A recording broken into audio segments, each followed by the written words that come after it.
اللہ تعالی علیہ وآلہ وسلم کی سیرت طیبہ سن رہے تھے کہ آقا کریم علیہ السلام کے نبوت سے پہلے والے معاملات بھی سن لیے، آقا کریم علیہ السلام کے نبوت والے بعض والے معاملات کی ابتدا ہے۔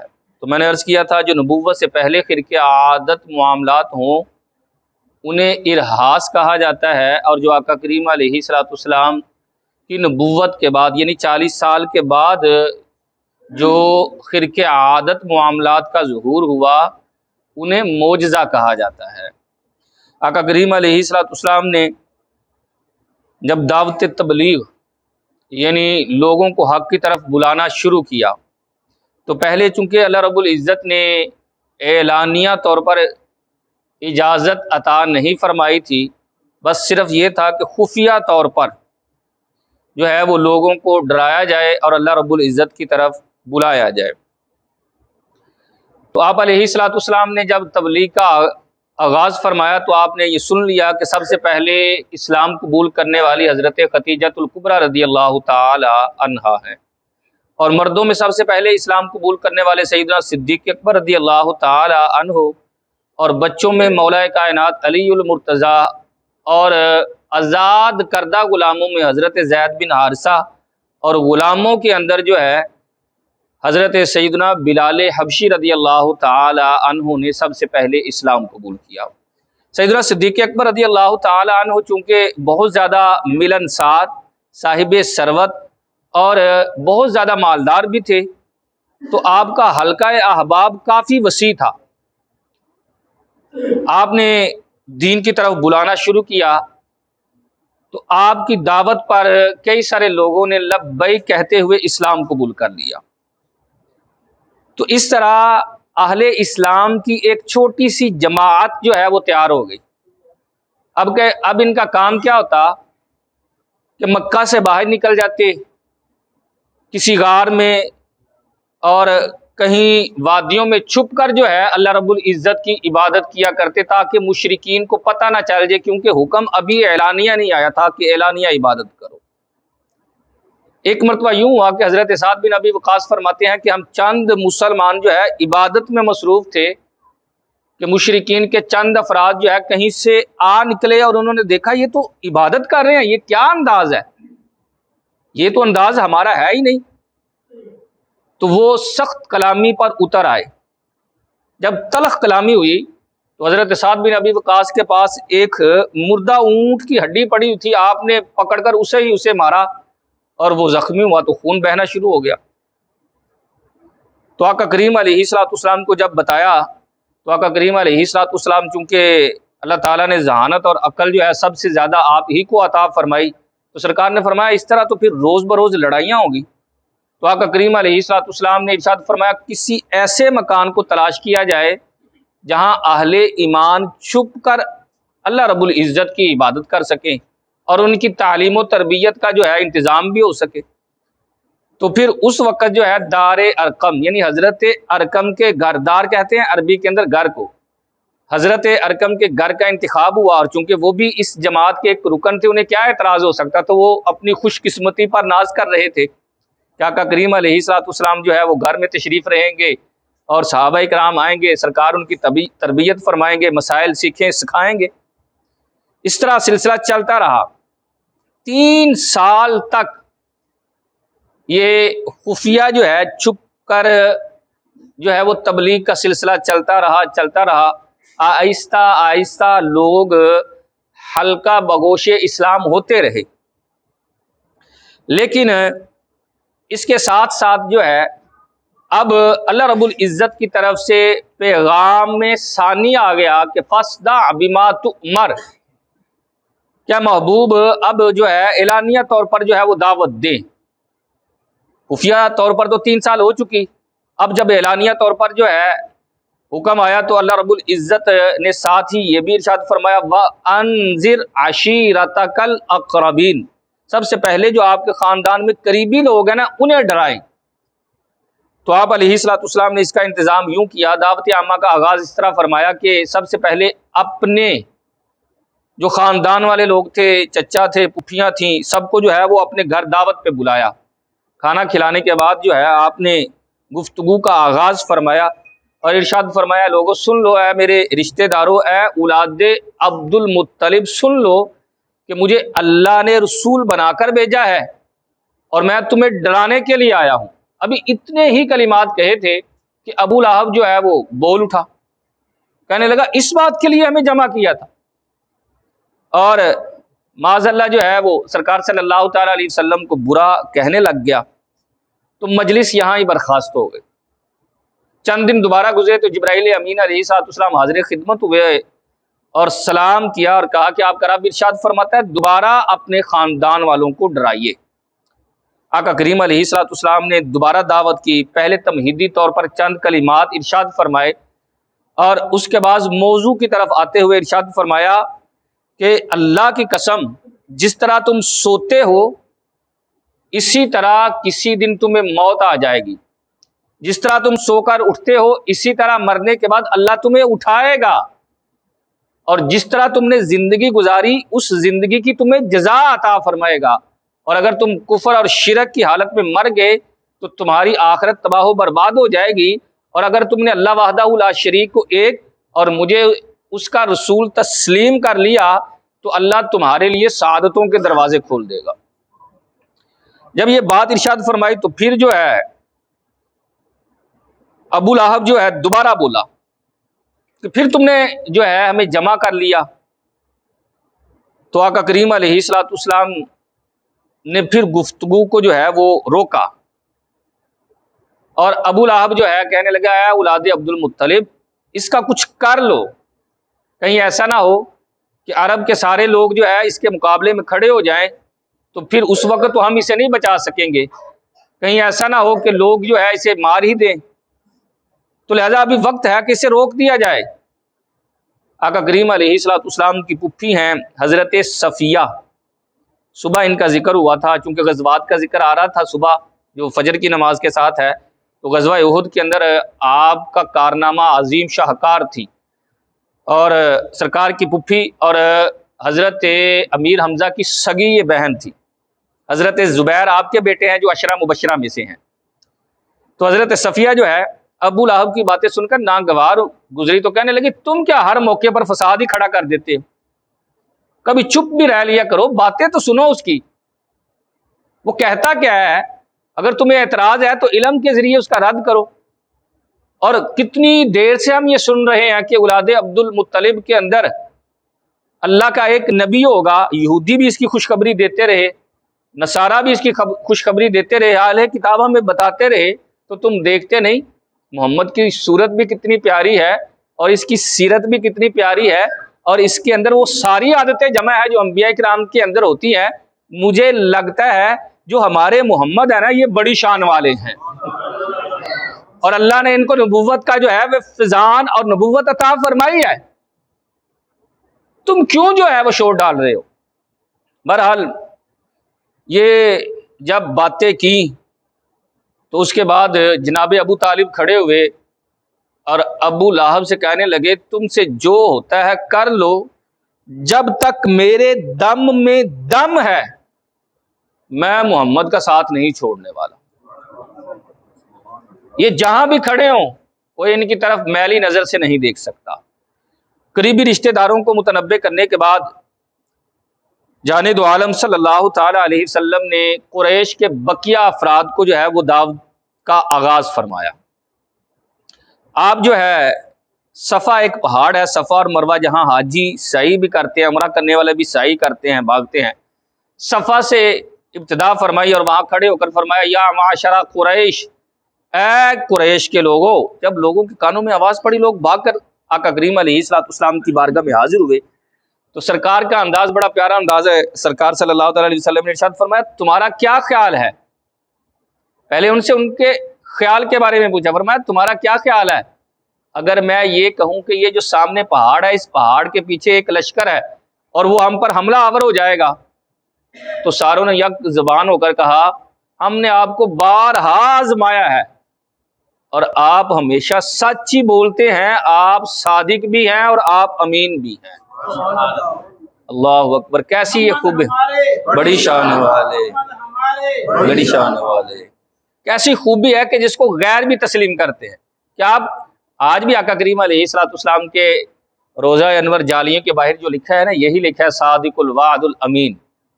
تو آقا کریم علیہ الصلوۃ والسلام نے ارشاد فرمایا، پھر سنو، قریش کے مختلف قبیلے ہیں نا، ان کے نام لے کر فرمایا اے یعنی نام لیے، اور ارشاد فرمایا کہ لوگوں سن لو، میں تمہیں ڈرانے آیا ہوں. اللہ تعالیٰ کا عذاب بڑا دردناک ہے.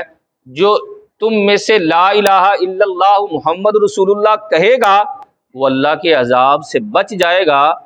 اگر تم نے اس کا انکار کیا تو پھر ہمیشہ ہمیشہ کے لیے جہنم میں جلو.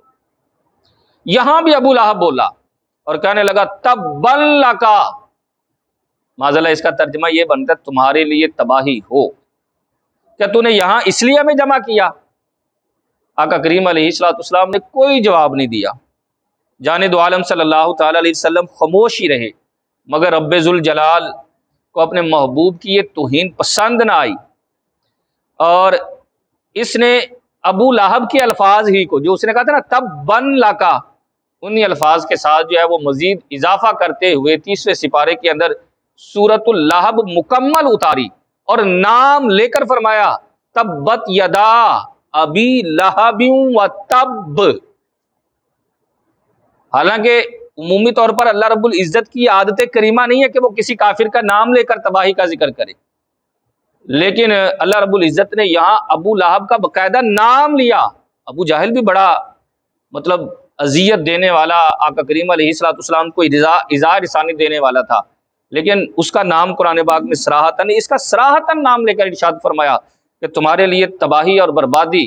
تبت یدا یعنی یدن کہتے ہیں ہاتھ کو، یدا تسنیہ یعنی دونوں ہاتھ جو ہے، ابو لہب تیرے دونوں ہاتھ جو ہے تباہ و برباد ہو جائیں. پتہ نہیں کیا تھا اس کے دل میں کہ جانے دو عالم صلی اللہ تعالی علیہ وسلم کے لیے وہ بڑی نفرت رکھتا تھا. اس کی بیوی تو اس سے بھی 2 ہاتھ آگے تھی، وہ معاذ اللہ جنگل کے اندر جاتی اور کانٹے اکٹھے کر کے نا لاتی، اور آپ علیہ الصلوۃ والسلام جس راستے سے گزرتی وہاں بچھاتی تھی. یہ اس کا معمول تھا. یہاں تک کہ ایک مرتبہ اسی طرح آ رہی تھی، وہ کانٹے اٹھائے، لکڑیاں بھی ساتھ تھی، اور وہ رسے کے ساتھ جو بندھی تھی وہ رسہ جو ہے تھوڑا نیچے آ گیا یہاں، اور اسی طرح اس کا دم گھٹا اور وہ مر گئے. اللہ رب العزت جو ہے جانے دو عالم صلی اللہ تعالی علیہ وسلم کی عزت اور نموز کی گویا کہ خود ہی حفاظت کرنے والا ہے. ایک صحابی بیان کرتے ہیں کہ ایک دفعہ نا آقا کریم علیہ الصلوۃ والسلام ذوالمجاز کے بازار میں لوگوں کو دعوت دے رہے تھے. تو دعوت دیتے دیتے جب دعوت دے رہے تھے تو پیچھے یہی ابو لہب جو ہے یہ معاذ اللہ لوگوں کو جو کہہ رہا تھا اس کے قریب نہ ہو، معاذ اللہ سرکار کے شان میں نہ زیبا کلمات کہہ رہا تھا. تو صحابی کہتے ہیں میں نے پوچھا یہ کون ہے؟ انہوں نے کہا یہ ہے تو سرکار کا چچا، اس کا نام ابو لہب ہے. ابو جہل بھی کچھ کم نہیں تھا، متعدد مرتبہ سرکار کو تکلیف پہنچانے کے ارادے سے حرم میں کبھی یہ کہتا تھا کہ میں نے آج سرکار کا سر کچل دینا ہے. جب سر کچلنے کے ارادے سے آگے جاتا تو بھاگ کر پیچھے آ جاتا. لوگ کہتے کیا ہوا؟ کہتے ہیں میں نے دیکھا ہے کہ سرکار کے پاس ایک بڑا بختی اونٹ جو ہے وہ منہ کھولے کھڑا ہے، اگر میں آگے بڑھتا تو قریب تھا کہ وہ مجھے کچا ہی کھا جاتا. آقا کریم علیہ الصلوۃ والسلام کی حفاظت اس طرح. اسی طرح ایک قبیلہ ہے ایراش، اس سے تعلق رکھنے والا ایک شخص تھا، اس نے نا ابو جہل کو اونٹ سیل کیا. ابو جہل جو ہے وہ پیسے دینے سے مکر گیا کہ پیسے نہیں میں نے دینے. وہ بڑا بیچارہ منت سماجت ہر شخص کے پاس جائے، یار ابو جہل سے میرے پیسے لے دو، ابو جہل سے میرے جو ہے وہ پیسے لے دو. حرم کے اندر آیا تو دیکھا کہ چند لوگ بیٹھے ہیں، ان کے پاس گیا. انہوں نے بطور مذاق استہزاء، سرکار وہاں نماز پڑھ رہے تھے، کہنے لگے کہ وہ جو سامنے ہے نا ان کے پاس چلے جاؤ، وہ تمہیں حق دلائیں گے. وہ بطور مذاق، کیونکہ سرکار صلی اللہ تعالی علیہ وسلم اور ابو جہل کے درمیان تو بڑی دشمنی تھی. وہ شخص جو ہے سرکار کی بارگاہ میں حاضر ہوا اور حاضر ہو کر عرض کرنے لگا کہ ابو جہل نہ میرے پیسے نہیں دے رہا تو میرا حق دلا دیجئے. سرکار اسی وقت اٹھے اور جا کر دروازہ کھٹکھٹایا، کہنے لگا من ھذا، کون ہے آپ؟ سرکار نے فرمایا میں محمد صلی اللہ تعالی علیہ وسلم. دروازہ کھولا تو کہا جی ارشاد فرمائے. فرمایا اس کے پیسے کیوں نہیں دے رہے؟ کہنے لگا جی میں ابھی لے آیا. وہ جنہوں نے بھیجا تھا نا وہ تو تماشا دیکھنا چاہتے تھے، انہوں نے باقاعدہ ایک آدمی بھی ساتھ بھیجا کہ تماشا دیکھ کے اور ہمیں تفصیلات سے بتاؤ، فوراً پیسے دے دیے۔ تو اس نے آ کر سارا معاملہ بتایا اور وہ سارے ابو جہل کے پاس آگے کہا تیری تباہی ہو، ہمیں کس کام پر ابھارتا ہے، اور خود بڑی جو ہے وہ نرمی والا رویہ اختیار کرتا ہے۔ کہنے لگا ہوا کچھ یوں کہ جب آقا کریم علیہ الصلوۃ والسلام نے دروازہ کھٹکھٹایا تو ان کے ساتھ جو ہے بڑے بڑے اونٹ منہ کھولے میری طرف دیکھ رہے تھے، اور گویا یہ کہہ رہے تھے کہ اگر تو نے حق ادا نہ کیا تو ہم تجھے کھا جائیں گے۔ تو میں نے فوراً جو ہے جان بچائی اور اپنا جو ہے اس کا حق ادا کیا۔ تو آقا کریم علیہ الصلوۃ والسلام کی حفاظت گویا کہ اللہ فرمانے والا تھا، آقا کریم علیہ الصلوۃ والسلام۔ لیکن اس کے باوجود یہ لوگ جو ہے وہ مختلف چالیں چلتے رہے، تدبیریں چلتے رہے۔ متعدد مرتبہ آقا کریم علیہ الصلوۃ والسلام کے جو چچا ہیں جناب ابو طالب، ایک مرتبہ سارے قریش اکٹھے ہو کر آگے کہنے لگے یار یہ دن بدن تو لوگ بڑھتے جا رہے ہیں، ان کے ماننے والے بڑھتے جا رہے ہیں، اللہ وحدہ لا شریک پر ایمان لاتے جا رہے ہیں، اس کو کوئی روکنے کا کوئی سبب، کوئی دروازہ، کوئی سد باب کیا جائے۔ وہ سارے جناب ابو طالب کے پاس آئے تو جناب ابو طالب نے باتوں میں ٹال دیا، دوسری میں تو اب پھر آئے، پھر کہنے لگے کہ یہ تم ہماری بات نہیں سن رہے، کہیں ایسا نہ ہو کہ تمہارے بھتیجے کو نقصان ہو جائے۔ تو جب یہ کہا تو جناب ابو طالب نے آقا کریم علیہ الصلوۃ والسلام کی بارگاہ میں عرض کیا کہ میں کمزور آدمی ہوں، عیالدار بھی ہوں، تو روزانہ جو ہے یہ میرے پاس لوگ آ جاتے ہیں، اب میں کیا کروں؟ تو سرکار کا بڑا سونا اور ستھرا جواب تھا، فرمایا چچا یہ لوگ میرے سیدھے ہاتھ پر چاند اور الٹے ہاتھ پر سورج رکھ دیں اور ساری کائنات کی دولت بھی دے دیں، میں تب بھی اس کام سے رکنے والا نہیں ہوں۔ میں نے لوگوں کو اللہ وحدہ لا شریک کی طرف بلانا ہی بلانا ہے۔ اور یہ کہہ کر جو ہے آپ کی آنکھوں میں آنسو آ گئے۔ تو سرکار فرماتے ہیں جب میری آنکھوں میں آنسو آئے تو جناب ابو طالب کہنے لگے بھتیجے رو نہ، اب جب تک میری سانسوں میں سانس ہے میں تمہارے ساتھ ہی کھڑا ہوں، اور اب تمہارا بال بھی بھیکھا نہیں کر سکتے۔ اسی طرح اب حج کا موسم آیا تو سارے لوگ اکٹھے ہوئے، کہا یار حج کا موسم آنے والا ہے، اب کئی سارے لوگ آئیں گے تو کہیں ایسا نہ ہو کہ وہ محمد صلی اللہ تعالی علیہ وسلم کی باتوں کو سننے لگ جائیں اور اسلام قبول کرنے لگ جائیں۔ سب لوگوں نے جمع ہوئے اور ایک شخص تھا ولید بن مغیرہ، اس کی بیٹھک میں جمع ہوئے۔ ولید بن مغیرہ نے کہا یار ایسا کرتے ہیں کہ آپس میں اتفاق کر لیتے ہیں کہ سب ایک ہی بات لوگوں کو بتائیں، کہیں ایسا نہ کہ ہمارے اندر ہی اختلاف پایا جائے، کوئی کچھ کہے کوئی کچھ کہے کوئی کچھ کہے، لوگ کہیں گے یہ تو جھوٹے ہیں یار، کہیں سے کچھ خبر آ رہی ہے کہیں سے کچھ خبر آ رہی ہے، تو ہم سارے مل کر ایک ہی بات کہیں گے تاکہ اختلاف نہ ہو، اور لوگوں کو کہیں تاکہ لوگوں کو پتہ چل جائے واقعی یار۔ تو کہا کیا کہتے ہو تم، تجویز پیش کرو۔ تو ولید بن مغیرہ کہنے لگا یار تم تجویز دو نا۔ وہ کہنے لگے سب سے زیادہ سیاح تو تو ہے، سمجھدار تو ہے، تو ہی بتا۔ کہنے لگے نہیں تم مجھے تجویز پیش کرو میں پھر تمہیں بتاتا ہوں۔ تو ان میں سے ایک کہنے لگا یار ہم کہیں گے کہ محمد صلی اللہ تعالی علیہ وسلم کاہن ہے۔ ولید نے کہا یہ تو بالکل غلط ہے۔ ولید نے پرزور تردید کی، کہا اس لیے کہ ہم نے تو کاہنوں کی باتیں سنی ہیں، ہم نے تو کاہنوں کی باتیں سنی ہیں اور محمد صلی اللہ تعالی علیہ وسلم کی باتیں سنی ہیں۔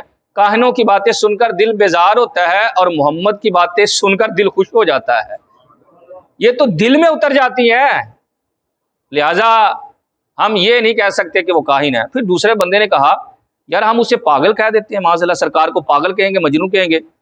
ولید کہنے لگا یار کبھی تم نے سرکار کا کلام سنا ہے، محمد صلی اللہ تعالی علیہ وسلم کا کلام سنا ہے؟ کہا ہاں سنا ہے۔ کہا کیا ان کا کلام دیوانوں جیسا ہوتا ہے؟ کہا نہیں، ان کا کلام تو بڑا کمال درجے کا ہے، عالی شان کمال ہوتا ہے۔ تو پھر کیسے تم دیوانے کہو گے؟ ایک شخص کھڑا ہوا، ہم کہیں گے جی شاعر ہیں یہ۔ ولید کہنے لگا ہم عرب کے لوگ شاعر کے سارے اندازوں کو جانتے ہیں، اصولوں اور قوانین کو جانتے ہیں، اور محمد صلی اللہ تعالی علیہ وسلم کا کلام تو ہے ہی نہیں جس کو شعر کہا جائے۔ وہ تو ایسا کلام ہے جب پڑھا جاتا ہے تو دل جو ہے وہ تھر تھر کانپنے لگ جاتا ہے، اور اگر اللہ ہدایت دینا چاہے تو وہ دل میں اتر کر دوسرے بندے کو اسلام کی طرف بھی پھیر دیتا ہے۔ کہا پھر کیا کہیں؟ پھر ایک کہنے لگا جی جادوگر کہیں۔ کہا نہیں یار جادوگر کہاں، تم نے دیکھا نہیں ان کا کلام کتنا خوبصورت ہے۔ کہا ہاں چلو ٹھیک ہے، یہ کچھ تجویز سمجھ میں آتی ہے کہ جادوگر کہا جائے۔ سب جو ہے ایام حج کے اندر جو ہے وہ جادوگر جادوگر کہنے لگ گئے. اب یہ چال الٹی ہو گئی ان کی. وہ جادوگر کہہ رہے تھے, لوگ جو ہے اب جادوگر سے ملنا چاہ رہے تھے, یار کیسا ہوتا ہے جادو, پتہ تو چلے جادوگر کیا ہے. اب یہ چاہ رہے تھے کہ سرکار کی پبلسٹی نہ ہو, گویا کہ یہ خود ہی پبلسٹی کر رہے تھے. لوگ سرکار سے آ کر ملتے تھے اور جب سرکار کا کلام سنتے تھے تو کہتے نہیں یار یہ جادوگر والا کلام نہیں, یہ تو کلام ہی بڑا کمال کا کلام ہے, یہ تو بڑے کمال کی بات ہے. تو آقا کریم علیہ الصلوۃ والسلام کا یہ انداز جو ہے وہ سارے عرب کے اندر سے نکل کر اب ساری دنیا میں پھیلنا شروع ہو گیا. واللہ متم نورہ ولو کرہ الکافرون, اللہ نے اس نور کو مکمل کرنا تھا اگرچہ کافروں کو برا لگے. تو یہ بڑا پیارا انداز ہوا کہ معاذ اللہ انہوں نے تردید کی اور لوگ جو ہے سرکار کی بارگاہ میں حاضر ہو کر جو ہے وہ مل رہے تھے اور دین اسلام کے بارے میں سیکھ رہے تھے. اللہ رب العزت جو ہے ہم سب کو آقا کریم علیہ الصلوۃ والسلام سے صحیح معنوں میں محبت کرنے کی توفیق عطا فرمائے, آمین. تیرے آنے سے رنگ بدلا زمانے کا, آقا تیرے آنے سے رنگ بدلا زمانے کا, ہیبت سے گرا تیری ہر بت بت خانے کا, تپتی ہوئی ریتوں پر پڑھ کلمہ بلال تیرا, تپتی ہوئی ریتوں پر پڑھ کلمہ بلال تیرا, انداز نرالا ہے تیرے ہر پروانے کا, آقا تیرے آنے سے رنگ بدلا زمانے کا,